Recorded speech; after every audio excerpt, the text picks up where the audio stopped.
Where do you think your main source of thoughts and patterns of behavior come from? It's from your family. This is where you grew up in. It's like a tree that grows up in the forest. It is affected by its environment, right? How much light it gets, how much moisture it gets, how much nutrients it gets. And if the tree is always shaded, it's going to grow up smaller and less fruitful.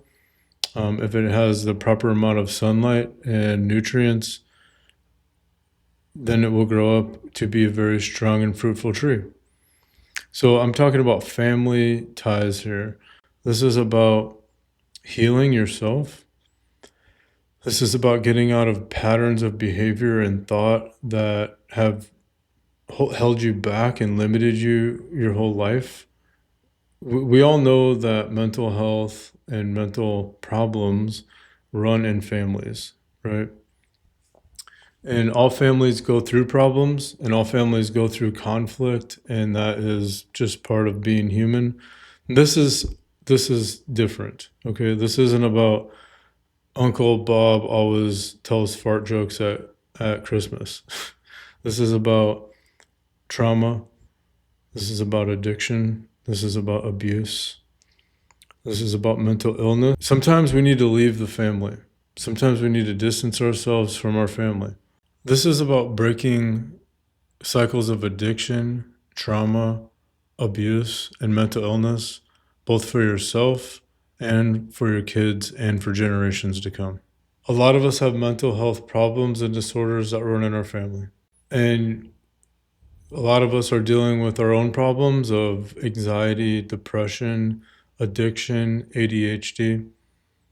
And we're doing our best on a daily basis to get through those and to better ourselves and work on those things. But what if I told you that you were being exposed to what perpetuates those cycles of thought and feelings and emotions that cause those kind of disorders and mental health problems?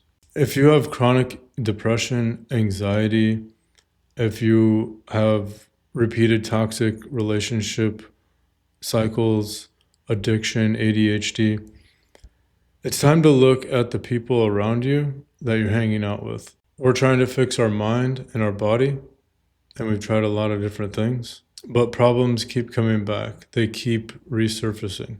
Maybe your family is all that you have for support, and that is the case for a lot of people. But here's the truth. The sick can't usually heal the sick.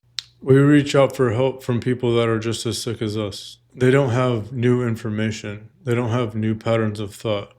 They reinforce the problem. They make excuses about it and they say that's just how life is.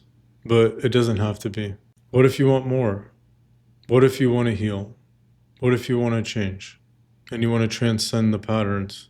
You find healthy people that you can live up to, that they have the mindset.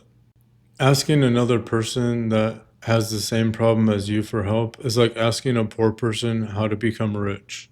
You just wouldn't do it. In the same way, if you have a mental health problem, then you would ask a healthy person how to get well. On this channel, we talk about patterns a lot. Cycles of thoughts, behaviors, and emotions that perpetuate the reality that we live in. Where do we get these cycles of thoughts, these patterns of thoughts and beliefs? From our family. Some people say, oh, that runs in the family. Like we need to accept it. We don't. Toxic patterns like bullying, lying, depression, ADHD, addiction. These, if you grew up in these kind of patterns, they might feel like they're normal. If you grow up in these environments, you could be blind to. They feel like that's just the way things are. And it's only by getting away from them that you can look back and see the behavior. And also, when you're on your own and you're working through your own things, you can actually make progress without getting pulled back into those patterns. So let's just get curious here.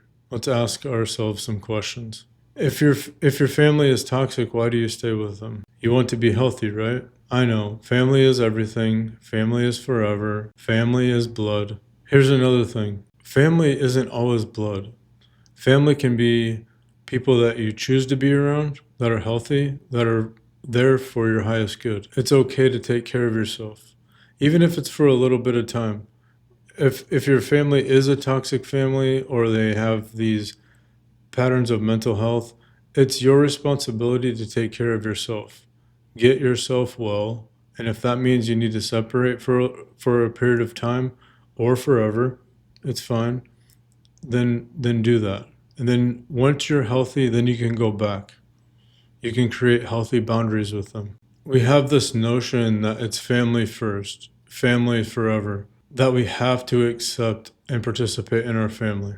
I'm here to tell you that you don't. Families can harm, and families can be detrimental. I can tell you from my experience, even going to family functions as a kid, abuse, emotional abuse, physical abuse, sexual abuse, getting called out on my weight, on my clothes, made fun of, bullying, not to mention alcoholism and drug addiction running through my family as well. This is not an environment that I want my children in. Going into those environments just because you're supposed to is like drinking poison and saying, that's just what we do. Even when we realize it's hurting our lives, we feel helpless and just say, that's just the way things are. So, stepping back from your family, I know there's a fear of being alone, that there can be. This is where you find support groups and other people that are on the same path as you. And that's why I'm here, because you're not alone in this. And I also created a journal prompt download in the description. If you want to get started on this journey of breaking free from these patterns, go ahead and take that download. The other thing that you can ask yourself is why do I only have my family to rely on? Why don't I have any healthy friends or family for me to talk to or for me to reach out in? The answer might be because you're emotionally wounded and you're scared to reach out to other people.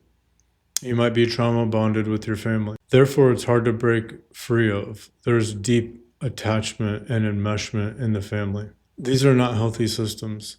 These are systems that you need to help to break free from, and that's when you seek the help of support groups and counselors. This can be excruciatingly painful, but helpful and beneficial for you in the long run. And if you need some help with that, my links are in the description.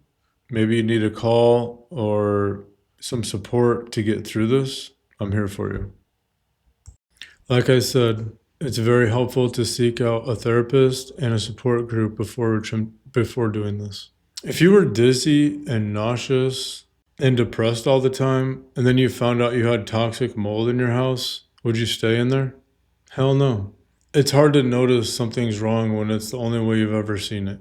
This is when you look at your life with an honest view and you just get honest with yourself and you look at it and you're like, what are the results of my life? It's also good to take inventory on what you want your life to be like. And then look back at your current life and ask yourself, why is it like that? Only by raising awareness and reflection and healing can these patterns be broken and move on to a new life. When family hurts, it may be time to leave. It may be time to escape, even if it's for a temporary amount of time, a couple of weeks, a few months, a year, just to get some perspective on your life, just to make sure that you might not even have the problems that you think you have when you break free from them. What do you have to lose? You've been stuck in the same pattern. You can try it. This is about growing up. This is about self-reliance. This is about being responsible, able to respond to life, able to handle life in a normal way. Once you're okay with yourself, once you increase your love for yourself, once you're okay, then you can go back and you can create some healthy boundaries with them, seek a relationship with them on your own terms and see if it works. And if they try to bring you back into the same pattern again, take another break. What I want to stress is that we don't harbor resentments towards them. They grew up in a different way as well, and in their own way, and they have their own psyche, and we're all unique. I mean, they've been through the same pattern as well. Therefore, they're perpetuating the pattern. They're just not conscious enough to actually change the pattern, or they just haven't woken up to that they're in that kind of mentality. It is their responsibility to take care of themselves and to not cause harm to other people, but at the same time, they're not well. So we have to look at them as a not well person, which gives a different perspective and can help let go of resentment because they're just a sick person that needs help. Finding a place of peace and love for them, even though they are not healthy for your life, it's okay. Because this is about your inner peace. This is about you're the only one that's living your life, right? And you're the only one that's taking care of you. So it's of the utmost importance that you live a healthy and peaceful life. So do what's best for you. And if you want to raise your awareness and raise your consciousness and begin this journey of breaking the cycle of these family systems that are unhealthy, go ahead and download that journal prompt in the description. It's a 5-step system to just do an evaluation of yourself and allow you to start the process of just raising awareness about the patterns going on in your life from a perspective of the family. You can always send them love and well wishes from afar or write them a letter. This is a video just to raise awareness of what keeps us stuck in the same patterns and prevent us from finding freedom and joy in life. And if you need some more help, go ahead and check out this emotional healing video.